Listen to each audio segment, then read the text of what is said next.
how to download and install the Orbot app safely. So first go ahead and open the Play Store. Then you'll see three options on the bottom of your screen. Tap on search, which is on the bottom right corner. Then you'll see a search bar at the top of your screen. Tap on it and search Orbot. After you search, you'll see an app which has 10 million plus downloads, which is launched by the Tor project. Then tap on the install button. Then after a few minutes, the Orbot app will be ready to use and you can browse on it freely. So it is that easy.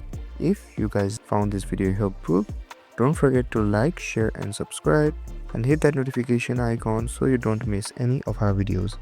Thank you so much for watching and I'll see you guys next time.